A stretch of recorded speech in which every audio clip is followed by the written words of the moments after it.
This is the Hancock Clark House. It's named after two famous people. First came the Hancock's families, then came the Clarks. John Hancock, there are three John Hancocks. The first one is this fellow here, and that's the first person whose grave you saw, Reverend John Hancock. This is his wife Elizabeth, and Reverend Hancock is the grandfather of our patriot. To keep them straight, I'll say Reverend Hancock, then he came in 1698. John Jr., father of the patriot, and then John the Patriot. John the Patriot was visiting here in 1775. He never lived here. This was his grandfather's house originally. So, and I'll get into that later. The Hancocks had 5 children, among them John Jr., father of the Patriot. There were 3 boys and 2 girls. The boys were John Jr., father of the Patriot, Ebenezer, and Thomas. The most important person, believe it or not, is Thomas Hancock. Nobody knows so much about him, but I'll tell you why he is important. John Jr. Became a minister just like his father. So did Ebenezer, but not Thomas. Thomas, for whatever reason, decided to be apprenticed at a bookbinder, at the age of 14. He spent 7 years doing that. After that, he finished his apprentice. He started his own business, business. By the time he was in his 30s, he was one of the wealthiest men in colonies. Thomas Hancock was enormously successful, and I call it a conglomerate because his business was called the House of Hancock.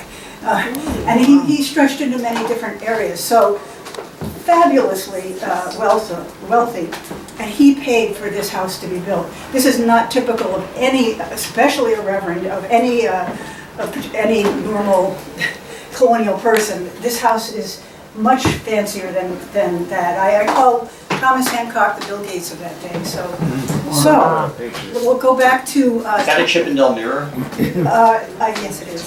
So so much to tell. So John Jr. became a minister, and they had a family down in Dedham, which is the South Shore. John Jr., the father of the Patriot, passed away in his barely 30s. So that family was left without a father. They came to live here with the grandparents of the Hancocks, including John our Patriot. When he came here, he was on a farm, so he had his farm clothes. Who knows if he even had shoes. He was not here barely a couple of weeks before Thomas Hancock and his wife Lydia said, "We don't have any children. We have this huge business. We want to adopt John the Patriot." John the Patriot was then adopted, and I'll call them Aunt Lydia and Uncle Thomas, even though they are literally mother and father to John the Patriot. So starting from age 7, he went right into Boston, and those farm clothes disappeared. He was raised by Lydia and Thomas. It worked out very, very well because then Thomas had an heir for all of his businesses, and Lydia had a son that she could spoil, and she did. It was a very good arrangement, actually. And so that is why John Hancock, our patriot, acquired that money. He inherited it. Now he also built upon it. So it's. The basis of it was from his uncle, and that money really funded the Revolutionary War, mostly. I mean, there were other sources, but that's what he did. So that is the background of the Hancocks. I'll just quickly tell you, this is called a keeping room, which is a living room.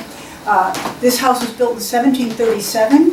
We have records that show that because Thomas Hancock paid for this. So when Reverend came in 1698, he actually, we don't know what his dwelling looked like. We used to think it was the back of the house there because these are 2 distinct pieces. But when we dated the wood a couple of years ago, we were wrong. That is a newer wood than this is. So at any rate, they lived here. Then in 1886, as Marty told you, this house, the last of the Clarks had passed away. This house was in terrible disrepair. And what happened was it was going to get knocked down. It was owned by the people next door. Lexington Historical acquired it for nothing, pretty much, but we were responsible for moving it across the street. So this entire structure moved across the street in 1886. In the 1960s, the land here came up for sale. Lexington Historical bought it, and they did an archaeological dig to find the basement. And it involved the whole town, scouts and everything. I don't think in this day and age you could do that. And the whole town took part. Then in 1974, the house was moved back here, and it was in time for the bicentennial when Joe came to visit. So this house has really been around, and you can see the two distinct parts of it. But this is fancy beyond what any normal person could afford, and that's because Thomas paid for it. And before we go in the next room, I'll just point out that the wallpaper, there's some scraps of wallpaper in the wall there. That was uncovered about 8 years ago. We didn't know it was there, and the fellow who found it under the baseboard, he managed to bring it back to restore its color. That's the original wallpaper in this room. Hard to imagine, isn't it? And it says "Made in England" on the back, so it cost a lot of money. All right. I try to point out what belonged to one family or another. Not every object here did belong to either the Hancocks or the Clarks. But the table and the chairs did. So that I like to mention that. So now I'll introduce you to the Clarks. When Reverend Clark came after Reverend Hancock passed away, he rented a room from Mrs. Hancock. And he was here not very long before he met and fell in love with one of the granddaughters of the Hancocks, original Hancocks. This is where it gets a little tricky. And Reverend Clark married Lucy. So now Lucy is a granddaughter of the Hancocks.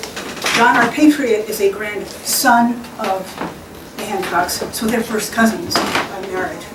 First cousins, period. And now Reverend Clark is related to them by marriage. So, and we also have another minister living there for another 50 years. So it gets very confusing. You see Hancock Clark House, and you just assume it's the Patriot. But no, it was the Clarks who were living here in 1775. And the Clarks had 12 children. That's her last until grew up.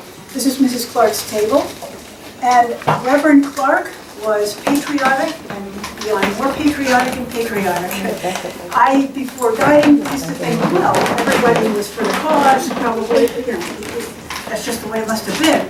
But even though I've lived in Lexington for so many years, what I found out is that Lexington was very, very unusual. It was all patriotic and due mostly to Reverend Clark. He really wanted to separate from England. And as soon as you got out into the suburbs, or whatever we want to call it, people really didn't know, especially in 1775. The more I read, the more I think, I would not have wanted a war, but that would have made me a loyalist. And if you were a loyalist, it wasn't, life wasn't so great for the loyalist, including tars and feathers and things like that. So, but the more as I read about all the upheaval, so as usually happens, a group of the original patriots were very zealous and wanted this. The rough numbers are about a third of the colonists wanted a war, about a third didn't, and about a third didn't care. So that really gives you an idea that there was some leeway there. But yeah, John Adams said we were 1/3 timid, yes. 1/3 Tory, yes. is a loyalist, and 1/3 true blue. Yeah, I just read that recently. I'd forgotten about that though, because I've been saying this for a while, and I realized that it was John Adams. 1/3 timid, 1/3 Tory, and 1/3 true blue.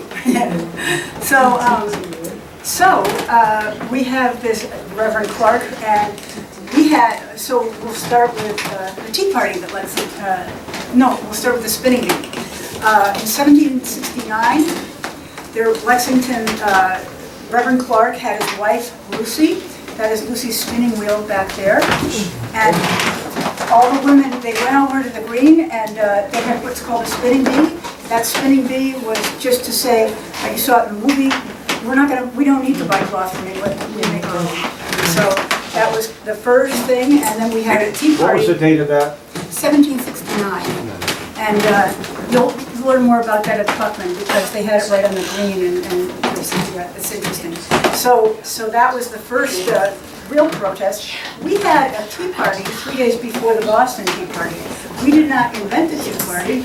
It just so happened that we had it 3 days before, and that people were having that form of protest kind of with colonists. I've been trying to read a lot about it because I know Charleston, South Carolina had one. they had one. I have a book that's called 10 Tea Parties or something, and it lists all of them. There were a lot down south. So it was just a way of protesting, you know. And so Reverend Clark, though, 3 days before the Boston Tea Party, had everybody go out in the green and, you know, put their tea in and throw it in. 3 days later came the Boston Tea Party, which I'm sure had been, you know, studied, I'm not getting the right word, or figured out, you know, for a while before.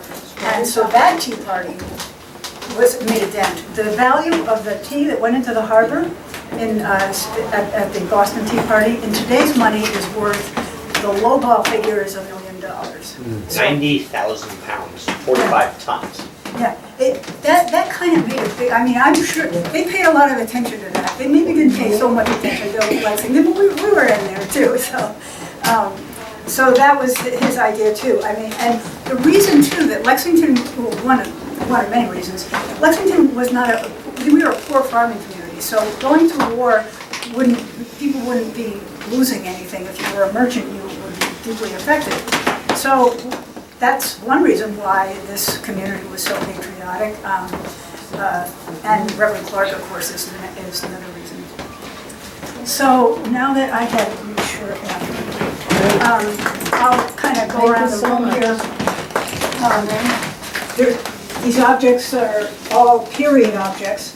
That rake in the corner is a cranberry rake, and we did not have cranberry bogs in Lexington. But it's interesting. It's used to rake, you know, in a bog. And I had a visitor from Maine say that sometimes they harvest blueberries that way. I'm not quite sure how. There's a little wagon seat there that belongs to the forest, and it's sort of got a shop. It's for an outside wagon. It's got some shop holders. The little casks there you saw in the movie that we made about that was in the Tea Party when we were on our team. And by the way, a lot of Lexington school groups have little fires out in the back and they throw tea bags around Patriots Day. The spinning wheel, the objects on the shelf there are old. A lot of them do not belong to either the Clark or the Hancock Court. The most important thing there are two pewter plates. They're on the first shelf up, and they're down. They're sitting together, two pewter plates. The one closest to me, yes, the one closest to me has an engraving. It was a wedding gift from John Hancock, the Patriot, to Lucy Clark on her wedding day, and it's very nice. So that Lucy and John the Patriot were close. That is why John Hancock and Sam Adams, but that's why they chose to stay here in 1775. They were getting out of Boston, things were dangerous, and you know, it makes perfect sense that they would come to us, especially John Hancock would come to his cousin's house. We were close. Sam Adams, I don't know so much about Sam Adams, but I do know that the two men weren't terribly on great terms, but they were both patriots, and when they came out here, they were staying here and they were going out to Concord every day to help. They were trying to form a provincial congress, which was basically formalizing militias in the area.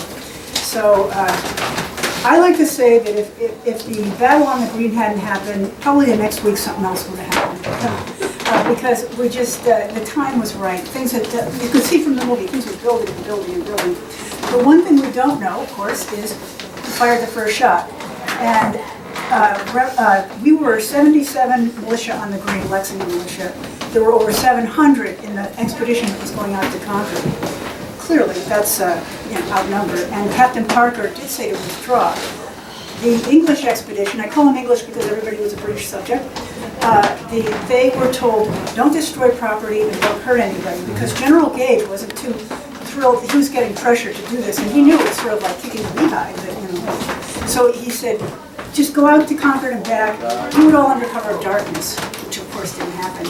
And so when they got to the Green in Lexington at dawn, they should have been almost through with their work. Note 2, it was a treasonable offense to use your firearm without being ordered to do so in the case. Yeah. So they didn't have much of